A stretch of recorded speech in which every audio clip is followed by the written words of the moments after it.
Okay, thank you, Ferocia. And just to say that you'll be able to have access to the recording through the UCL Bilingo and the Center for Language, Culture and Learning websites.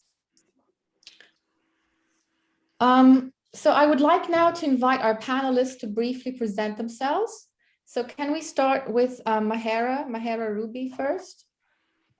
Good afternoon, everyone. So my name is Mahera Ruby.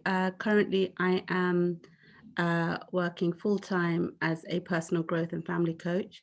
So previous to that, I've been at different London universities holding different academic roles in teaching and research. I completed my PhD in 2015.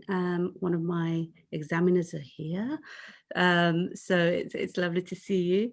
So I taught in early childhood education, but also my great interest is in multilingual families, looking at children's learner identities, intergenerational learning, and how children learn within communities and families.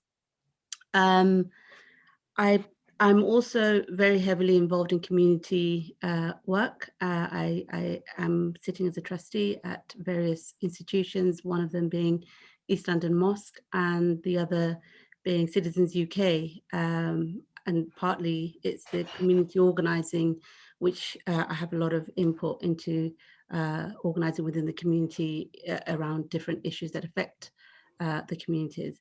So yeah, and I'm a mother of 3 boys, a mother of 2 daughter-in-laws, and a granddaughter who's 15 months. Wonderful. Thank you so much, Mahera. Bushra, would you like to say a few words about yourself? Hi, everyone. My name is Bushra. I'm in the 3rd year of my PhD studies at Goldsmiths College, University of London. My research investigates the family language policies in Turkish-speaking intergenerational families in the UK. So I specifically focus on the children's agency role in these multilingual families, how the children construct their identities through the discussions within their families, or also how they negotiate the policies, language policies at home. So I'm so happy to be here today. Yeah, that's all for me. Thank you. Wonderful. Thank you, Bushra. Sarah? Okay, hello. I'm Sarah Young, and I'm a lecturer at the UCL Institute of Education in the Centre for Applied Linguistics. And my work looks at bilingualism and multilingualism, particularly with teenagers who have also had the experience of teaching. And my PhD work looked at questions of language and identity amongst Polish teenagers, particularly in the context of Brexit. Now, over the last year, I've actually been doing a research project with heads of Polish Saturday schools, and we've been looking at their experiences of keeping the schools operating during the various lockdowns over the past year, and how they've managed to stay in touch with people back home. So that's what I look at.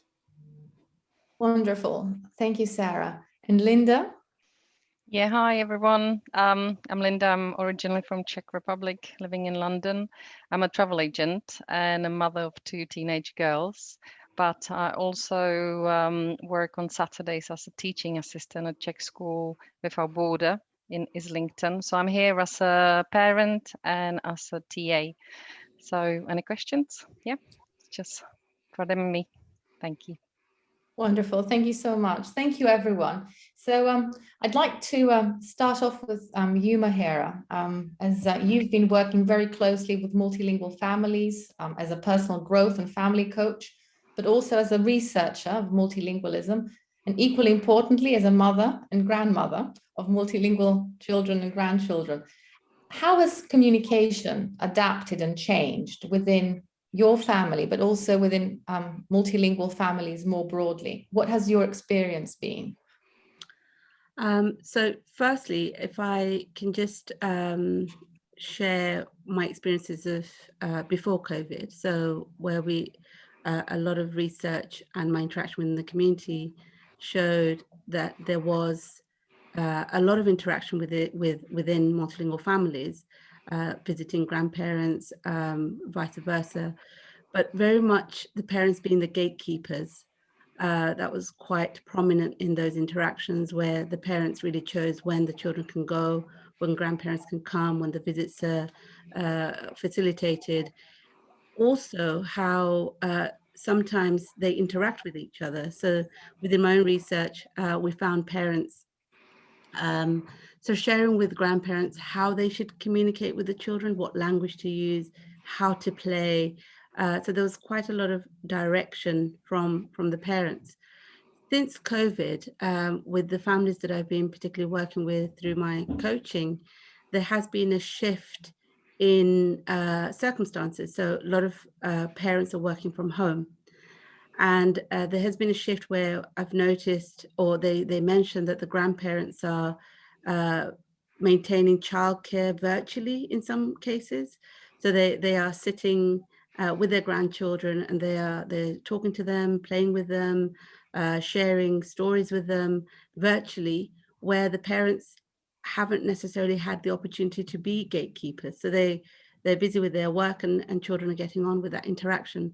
And grandparents have come back in many ways to say how rich those interactions have been, because there's just no barriers to what they can say and do, and restrictions there, or feeling that they're doing something wrong.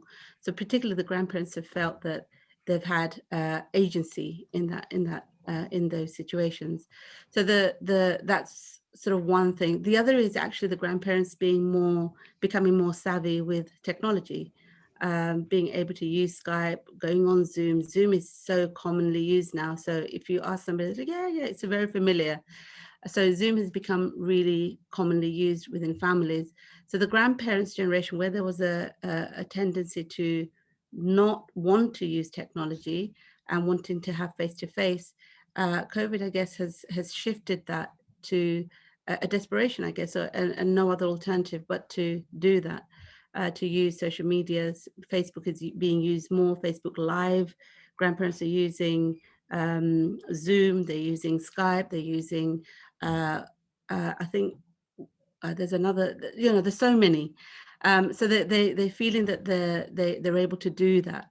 But also, when there's a new technology or new social media being introduced, the teenage grandchildren are actually helping the grandparents to work through it as well, how to do that on Zoom and on Skype, so that they are familiar. So there's a lot of interaction in that. So the adaptation in terms of interaction and the mediums used has shifted in a positive way, but also in the way the what's being communicated. So there's lots of conversations that are happening among families, which are quite difficult.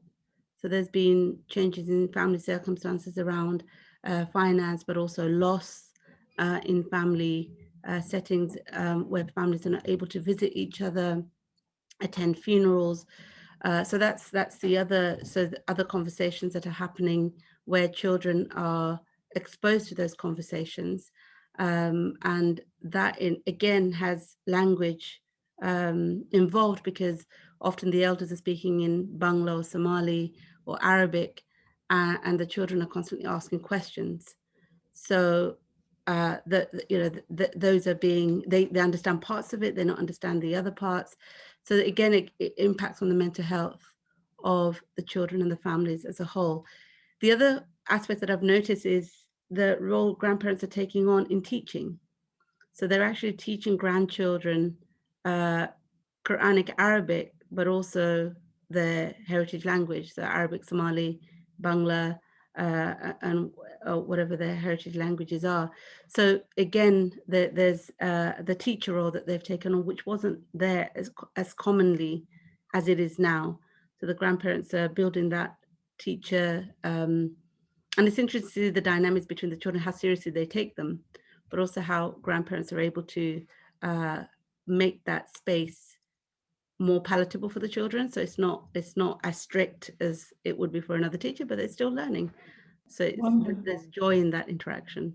Okay, that's really interesting how the interactions and the media have shifted communication. I wanted, if you could touch a little bit upon the relationship between language and social and emotional resilience. You talked about families having to have difficult conversations around loss, around financial difficulties.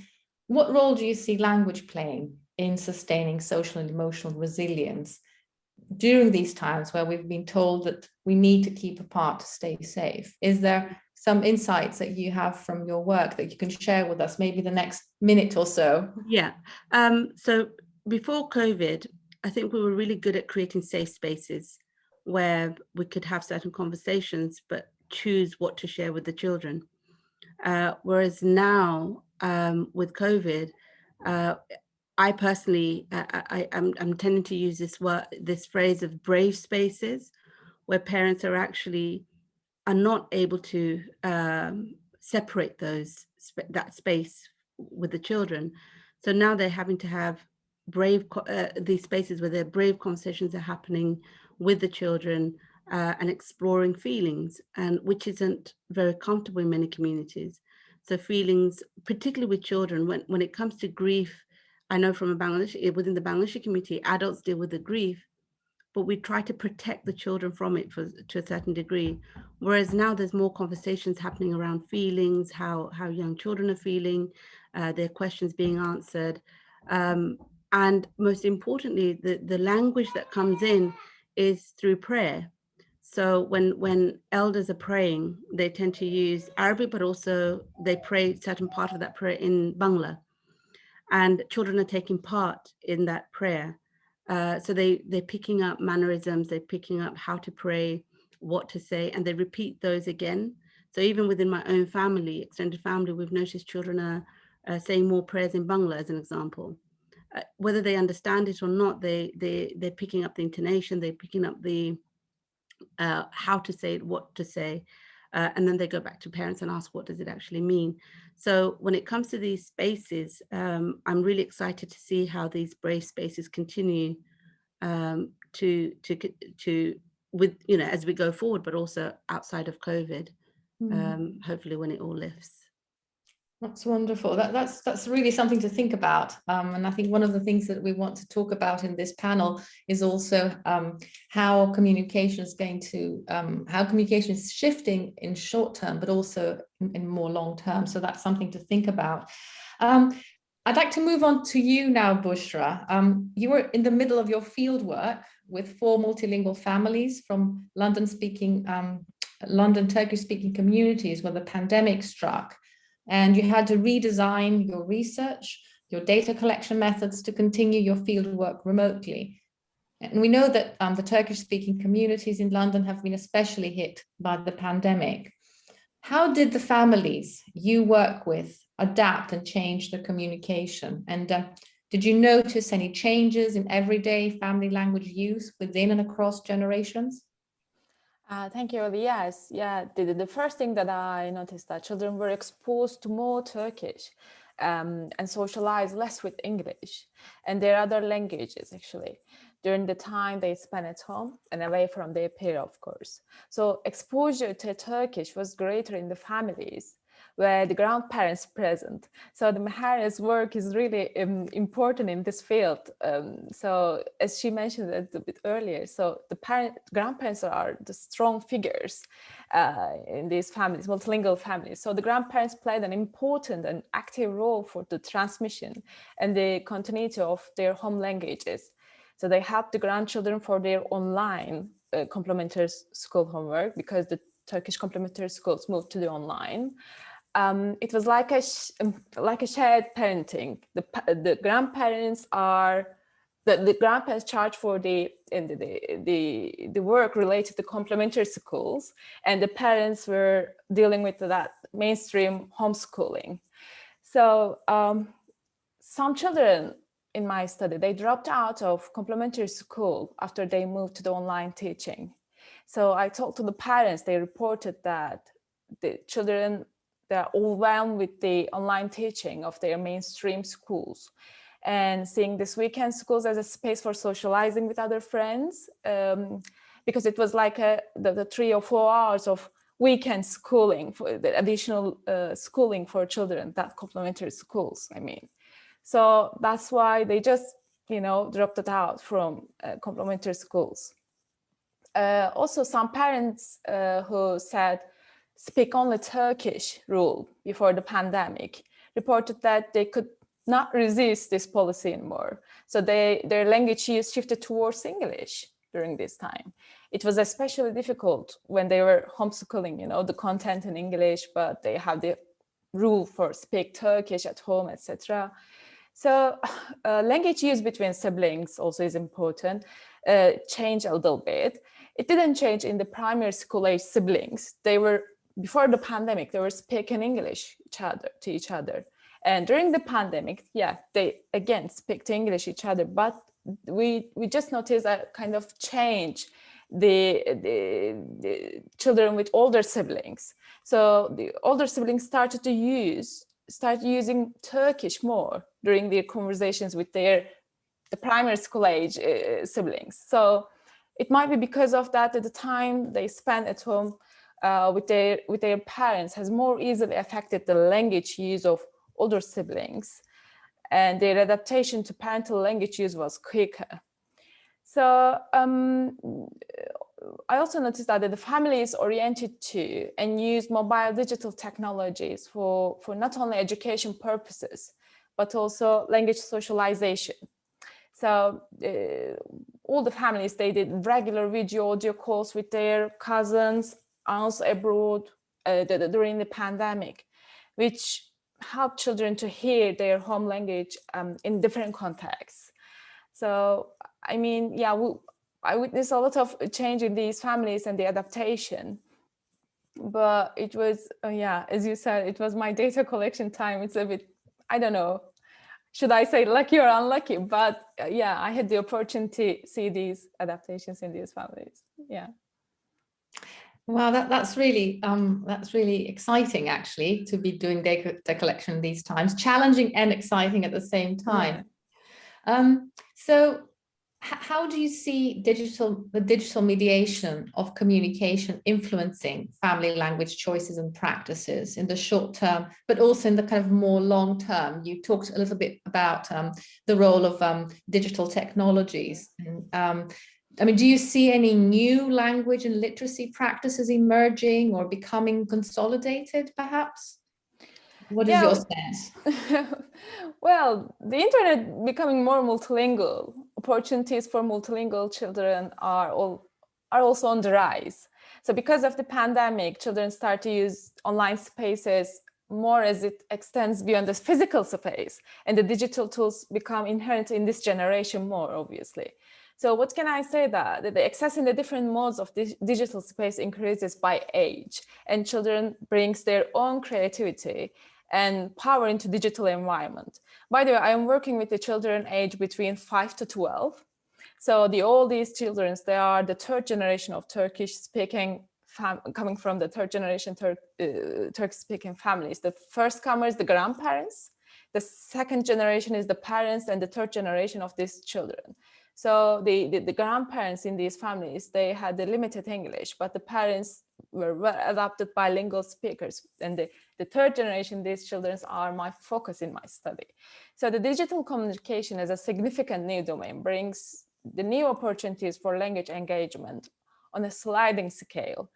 It can be from consumer, like watching content, to participant, like commenting on the content, to creator. Actually, it's a really multifarious and the different spaces that children can show themselves. So that's why children use these multiple digital tools, communicate with their friends and families in different ways. Technology and social media provide access to an extensive network of other speakers of the other languages as well.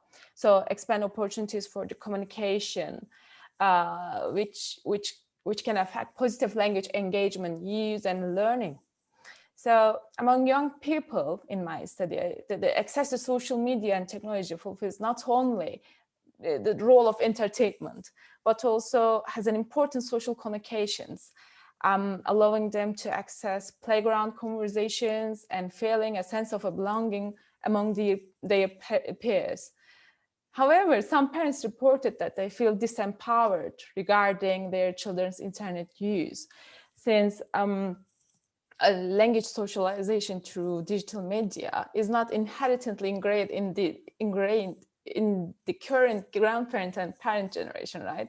So therefore, it might be good for parents to take an interest in technology use before their children access to them. So it could be a long-term precaution.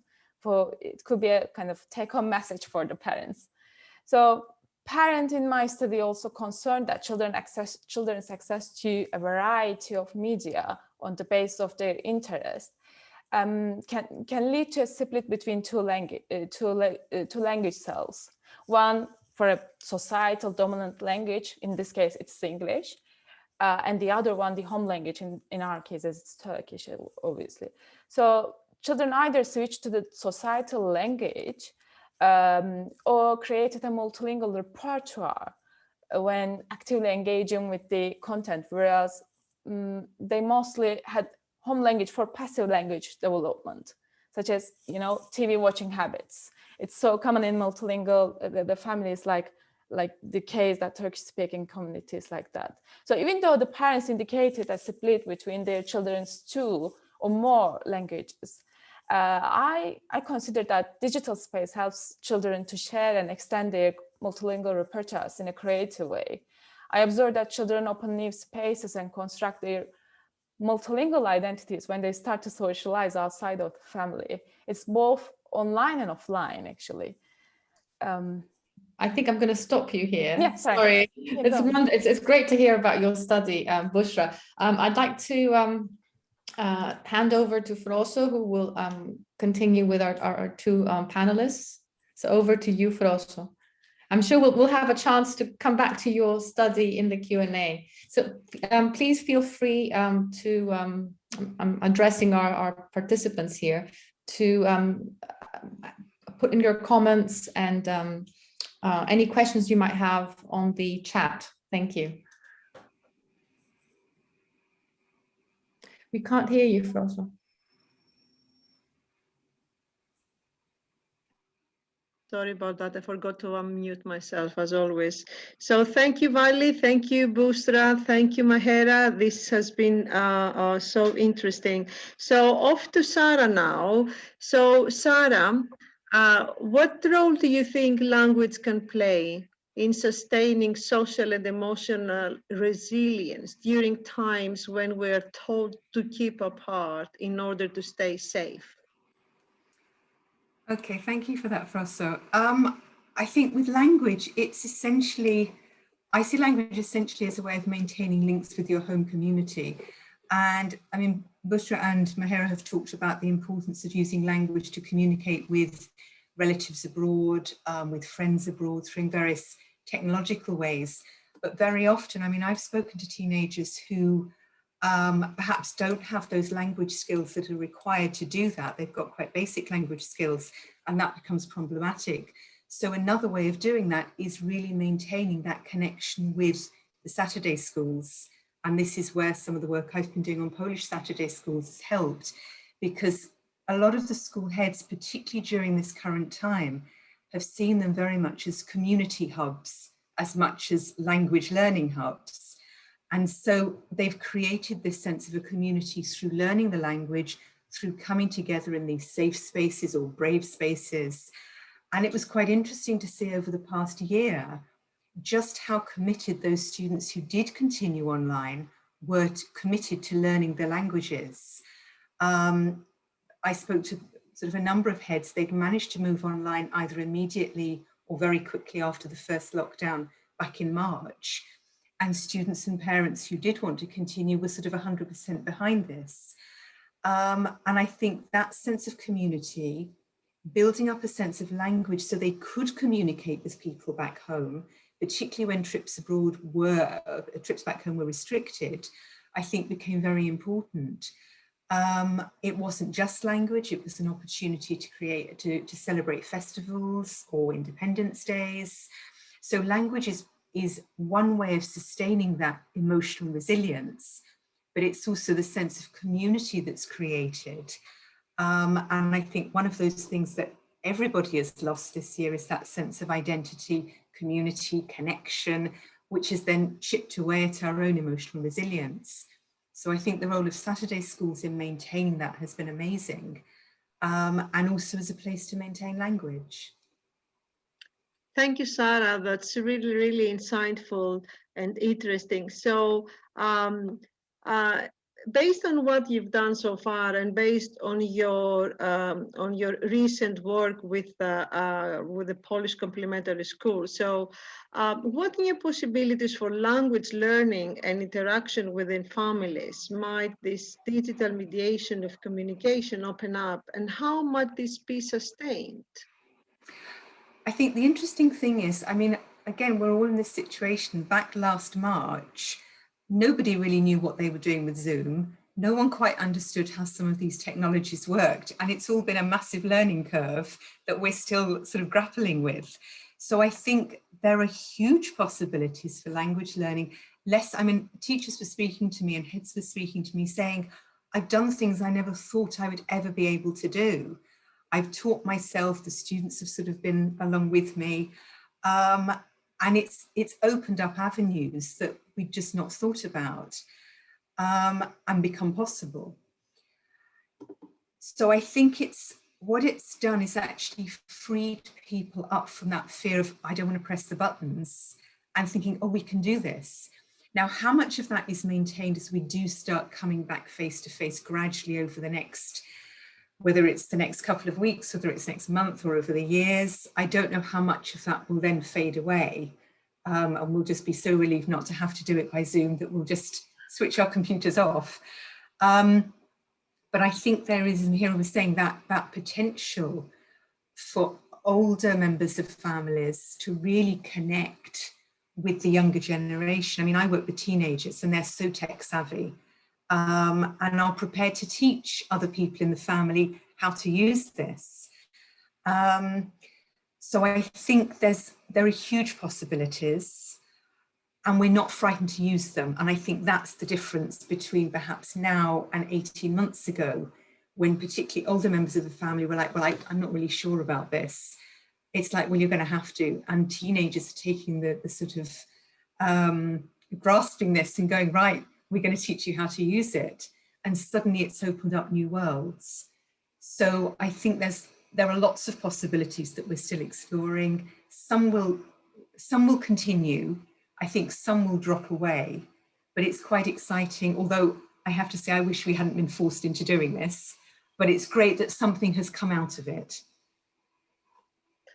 Thank you, Sarah. That's great. Thank you. So off to Linda now, who is a parent and also of two teenage girls. Linda, if I'm right?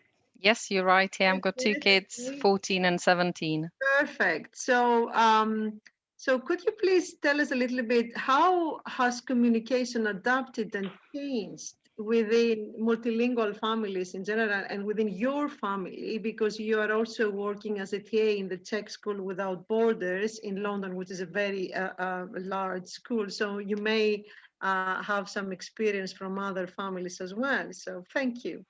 Yeah, that's correct. I have to say, I actually agree with all of your research. In my family, I work from home, so I would only speak Czech, and I'm one of those parents, only Czech in a house. But my husband, he's English, and he doesn't speak the language, and he has been more home for past year. So this has completely changed the dynamic in our household, because he doesn't understand, and the kids, they feel sorry for him, so they slip into English a lot.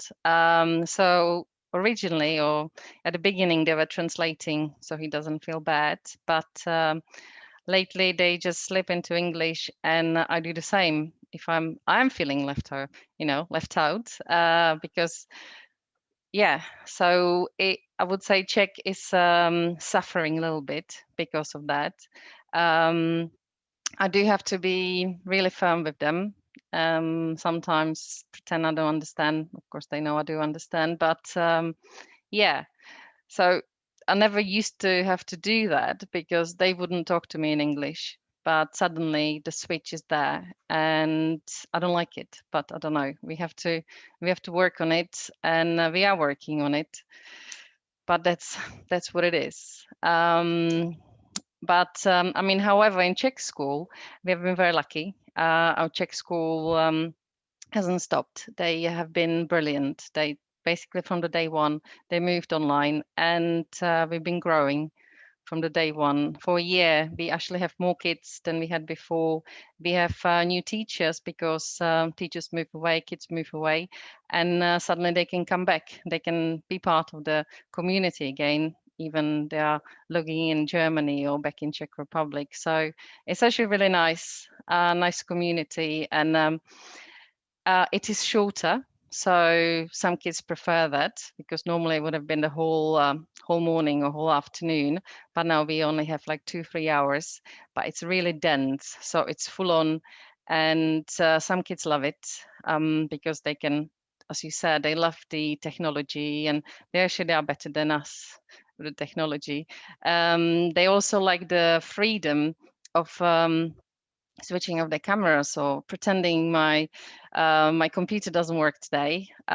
So they can disappear if they feel they don't want to be there or they don't want to answer the question. So they feel actually, I would say some kids, they would normally talk to us or they would feel shy or they wouldn't make any friends. They do like that. They prefer this freedom of just disappearing for a second, and they can come back when they feel comfortable and relax again. Some kids don't like it at all. But everyone's different. I would say it's hard on parents because it is full on, and the preparation, the homeworks are there. So, but I've been doing brilliantly.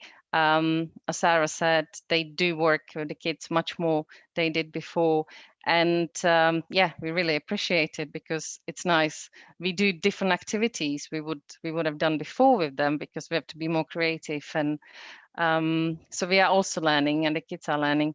Yeah, it's fascinating, annoying, but I think, yeah, we are all learning, and the school is thinking to stay open online and when we go back to the classroom again, so kind of offer both possibilities for the children, which is brilliant because some kids really respond well to this situation. So yeah, that's where we are. We have some kids, as Mahira said, working with their grandparents. So they do lots of reading books, and just gives them sense of purpose again, or being there for their grandchildren, or have something else to talk about, because being at home you don't really do much, you just go to school. Or so yeah, this is something nice, and plus they respond completely in different way to their grandparents than they would to us as a parent. You say read, they go no. So but granny's on the phone, do some reading. Oh, okay, I love that. So yeah, it's nice. It's quite nice. Thank you, Lida. That's so interesting. Thank you very much. Now we have received some questions from the from participants. So I will start with the first one. So so during this virtual communication during the pandemic, have you seen increased translanguaging or less? That is, what impact has the pandemic and the increase in virtual communication had on this practice, and why? Which of our panelists would like to maybe answer this question?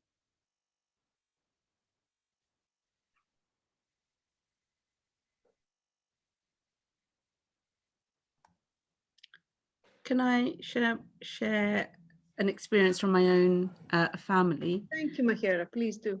Yeah. So due to pandemic, we're 9 siblings, and one sibling actually is the only one who lives in Bangladesh, and she actually managed to set up Zoom sessions, family Zoom sessions, to include my uncles, our cousins, our children, once a month. And so around roughly around 80 to 100 family members attend from the age of, you can hear the children in the background, you can hear Bangla going on, you can hear Swedish going on. So there's lots and lots of languages going on. And the translanguaging, we notice it's quite interesting that the elders tend to share lots of stories. So the children are feeling more connected to who's who, where the relationships are, where people live, which wasn't really there before. And I'm getting to learn about cousins and relatives that I hadn't seen before or haven't seen for a very, very, very long time. So we're communicating in Banglish, and I think we have this term in many sort of the two languages together. And it's interesting when the elders are sharing stories, the youngsters, they're sharing in Bangla, but the youngsters are glued to the screen. They are tuned in, they're coming forward, they all have their own devices, schools have provided iPads to children. So they have access, which it's increased so much during COVID. And they are using, so one of our children, she slipped while on Zoom, and an elder asked her what's happened. She said she included a Bangla and the English together. And she said slip layer. So layer is the Bangla part and the slip is the English. And so, these sort of terms, new terms coming up, and the acceptance of them by the family as a new language forming and moving forward. So there's such interesting interactions going on. And I find it really fascinating just listening into certain conversations, particularly around shared stories, and the children wanting to know where they belong in that story, where do they fit in, and who's who. So I think language has, and the elders are explaining that family tree in a way in Bangla, and the children are really curious to know. So they're constantly asking somebody else what it means and who's who and how. So there's lots of languages that tend to go on. So at any one given time, you can, depending on where you are in the world, there's 3 or 4 languages being used to describe one relationship, and I think that's amazing, which I haven't experienced before in our family dynamics, and it's a blessing of COVID, I guess. Thank you, Mahera. That's fascinating indeed. So there are a few more questions that came through the registration form. So this is for Sarah. So if a child in a multilingual family relies on the school environment to learn a particular language, but the child can't go to school during lockdown, does this have any impact on multilingualism? Okay, thanks for that. I think there are 2 things to look at here, and one is the English language learning and one is the heritage language learning, and some are caught between the 2. Now, we've talked a little bit, obviously, about if you're going to Polish school or you're going to Czech school and how much that can help maintain that multilingualism. But what's also happened is that some of the children who've got non-English speaking parents and who really rely on school to maintain their English language, particularly ones who weren't necessarily born in the UK, they're the ones who've actually missed out. They haven't always had the same access to English as an additional language lessons in the same way as they might at school. They've not been surrounded by it. They've also been disadvantaged in the fact that their parents haven't been able to help them with the homeschooling.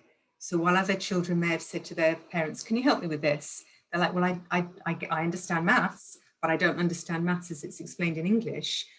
And so they've actually fallen behind a little bit because of that. So their multilingualism has suffered partly, as I say, heritage language learning by not being exposed to it if they visited or seen friends and family, but also the English part of their multilingualism may have been affected as well. It's not clear how much this has been affected, but it's something I suspect has been going on quite a lot under the surface and really needs some research to look into it. Yes, thank you, Sarah. Indeed, these are very interesting observations. So one more for Sarah, yes. So how can multilingual teenagers be persuaded to draw on their full linguistic repertoire in creative ways? Okay, so this sort of goes back to what we've all been discussing, which is the way that families have really embraced this. And teenagers have found ways to either listen or to take part in or to encourage older members of the family to join in. Also with teenagers, I think, because they're at that age where they're trying to become independent a little bit and trying to stay in touch with friends who aren't their parents' friends or family friends. I think one of the ways is that I know they use obviously use texting a lot. And even if their language skills aren't fantastic, because you've always got the autocorrect or the spell check, it takes away that slight fear of embarrassment of, oh, I don't want to use the language in school or in a formal setting, but with my friend, it's okay because firstly, they won't mind. And secondly, I've got autocorrect. So that can actually be a way of encouraging them to use the language or languages that they're learning. And also they like most of them love technology. And so it can be used in various ways. And in some ways because it's a less formal environment, they're perhaps picking up a lot of things in a more organic way than they might do otherwise. So I think encouraging them with technology, encouraging them to be on their phones in some way, perhaps helps their language learning quite a lot. Thank you, Sarah. Thank you. So, Vali, we have some time left, not too much. So I see there is another question on the chat, and then maybe you want to let's ask this question first. And let's see who wants to answer that. So can you see a possibility of language schools be used to support mainstream study of texts in English literature? Lida's example would enable young people to use both languages for studying texts.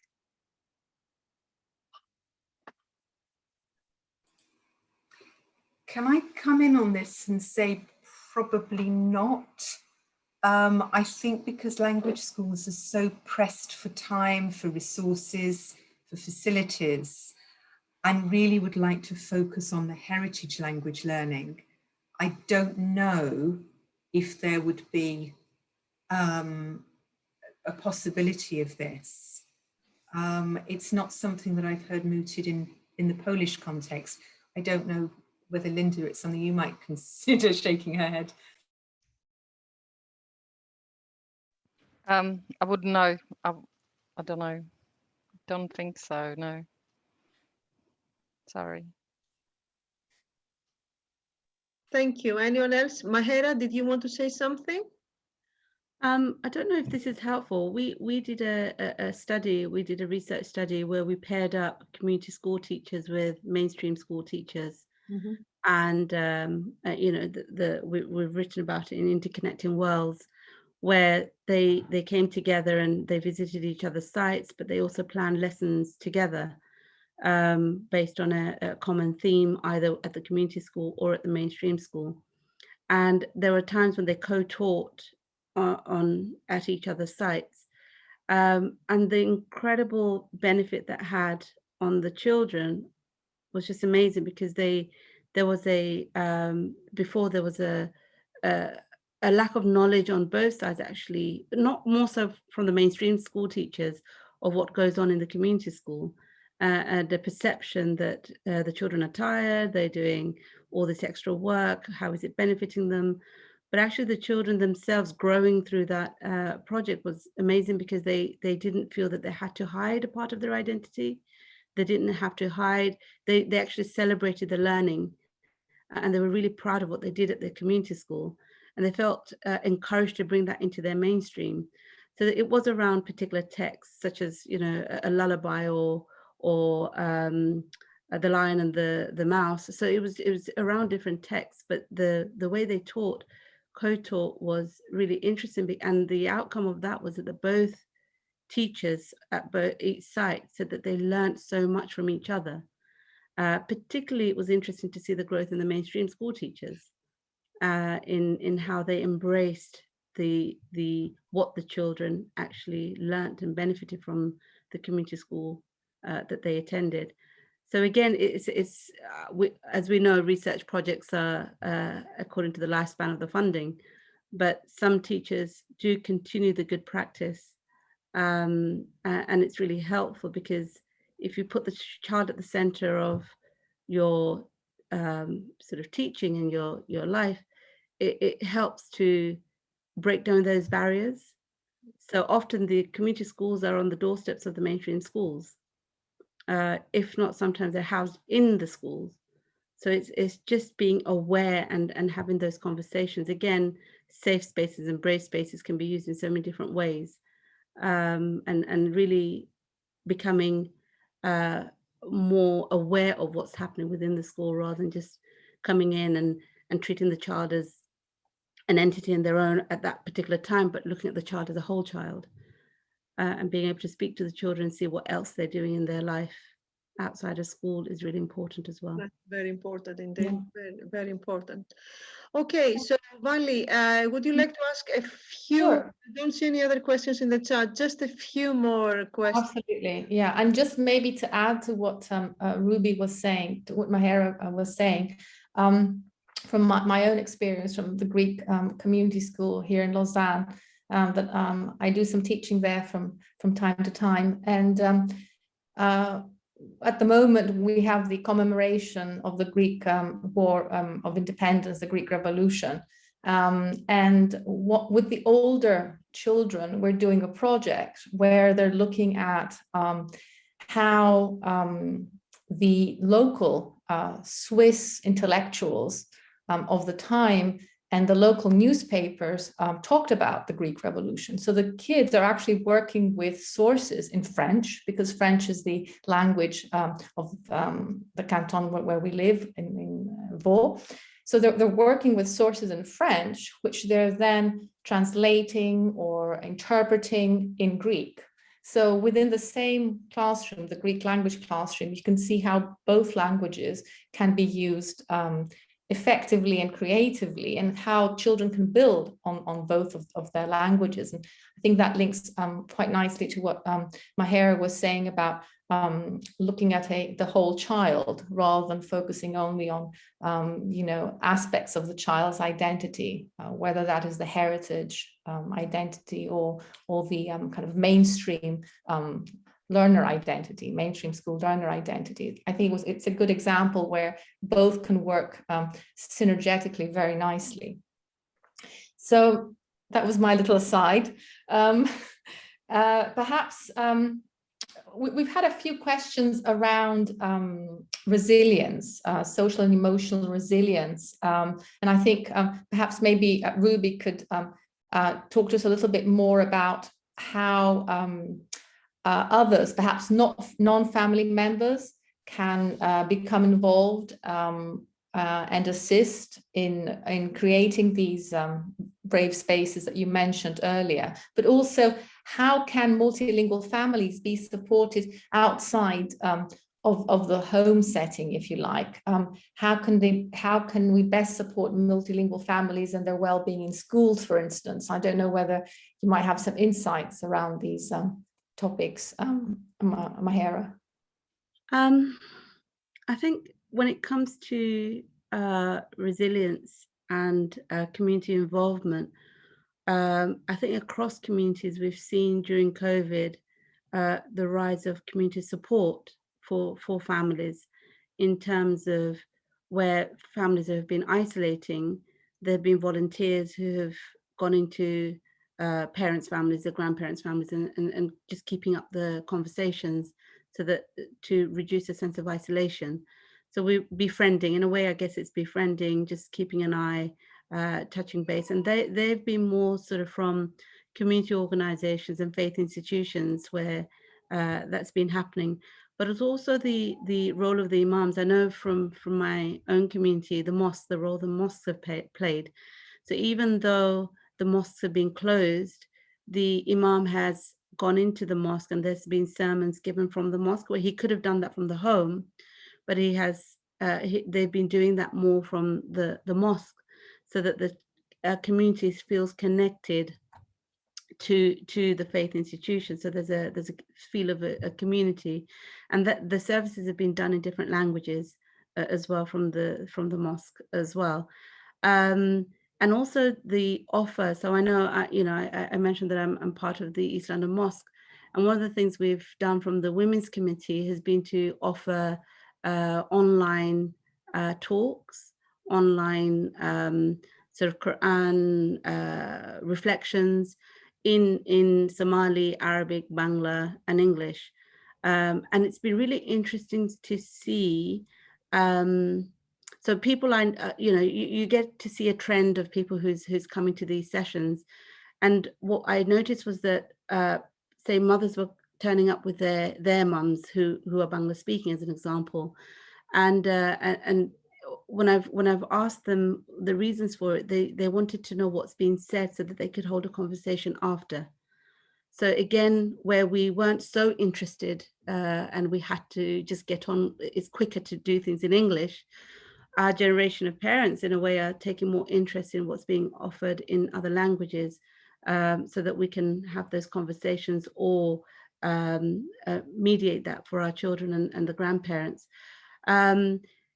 Yeah, so in terms of the community, again, there's been a huge, we never used to talk about death so much. And I think, again, that's been a really difficult arena for us and many communities.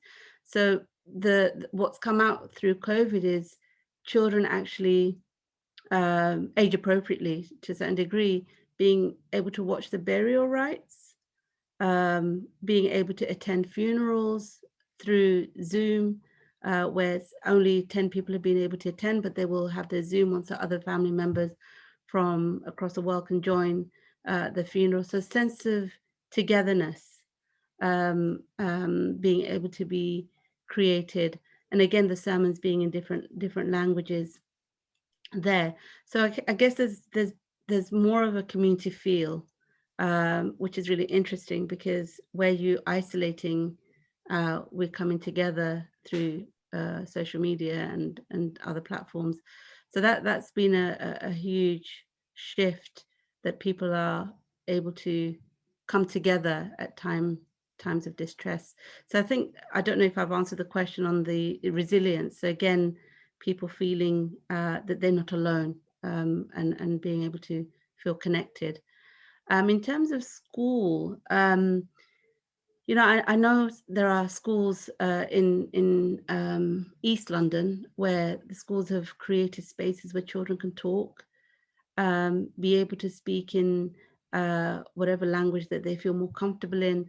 And like Bushra mentioned, there's third and fourth generation children, but often they'll come up with particular phrases or comments that's been made, and they don't understand what, or they haven't had a chance to ask at home, and they may bring that up at school. So just having that space, and I think schools have become more comfortable with having those spaces where it's not just mathematics literacy and we're here to educate the children, but the emotional well-being is really important as well.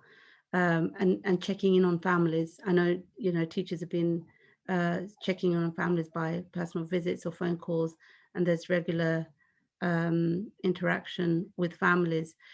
What I would suggest is that I'll just have one story. One grandfather, he actually was on life support. It escalated quite a bit. He was on life support. Family wasn't sure whether he'd come back or not, but he's managed to recover, and he's fully recovered. And he's had a shift where he's really not connected to the world. He wants to spend time with his grandchildren. He was quite a young grandfather. Now one of the things he started to do is take the children to school. And he's desperate to talk to the teachers. He's just wanting to communicate with the teachers.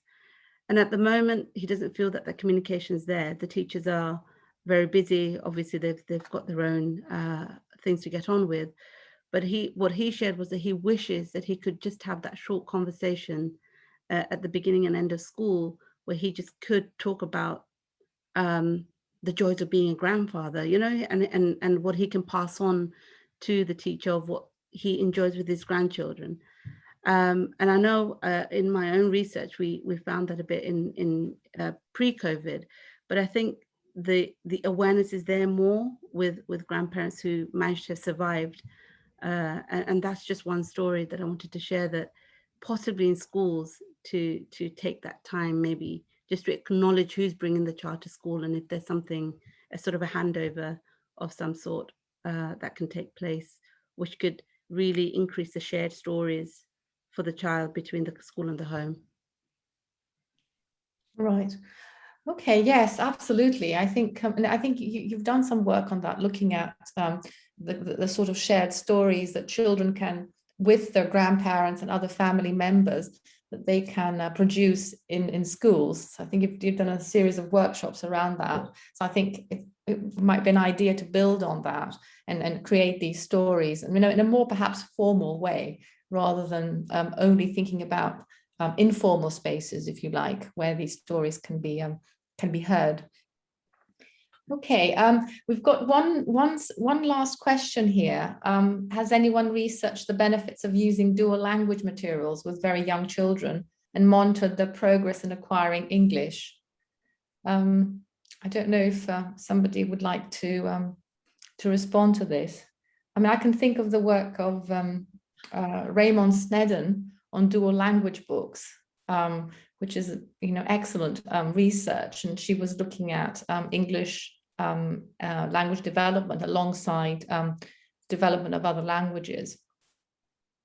So that might be a good place to start for somebody who's interested in dual language books.